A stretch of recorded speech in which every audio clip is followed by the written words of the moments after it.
Welcome to our channel. Today we how to set up a secured credit card starter plan with Capital One, full guide step by step clearly.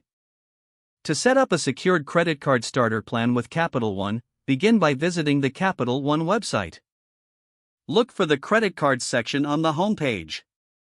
Select credit cards for building credit. Find the option for secured credit cards. Click on Learn more about the Capital One secured MasterCard. Review the card details including fees, deposit requirements, and benefits. Click on Apply now to start the application process. Fill in your personal information, including your name, address, and social security number. Provide your date of birth and income details. Select the amount you would like to provide as a security deposit. Keep in mind that the deposit amount will determine your credit limit. Review all the information you have entered for accuracy. Agree to the terms and conditions presented by Capital One. Submit your application for review. Wait for the approval decision, which typically occurs within minutes. If approved, make your security deposit as instructed. Your credit card should be mailed to you within 10 to 15 business days.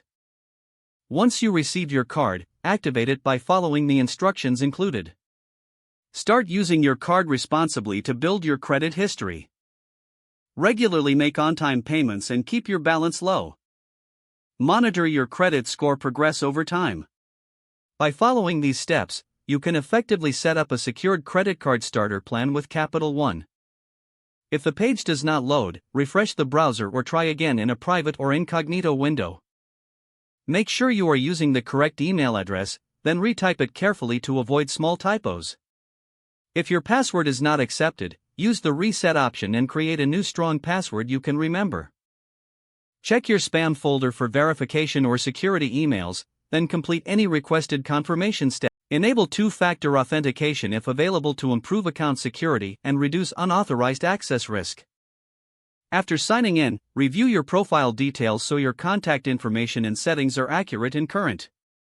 If you see an error message, note it down and try again after restarting your device and internet connection. Don't forget to like this video and subscribe to our channel for more step-by-step tech guides.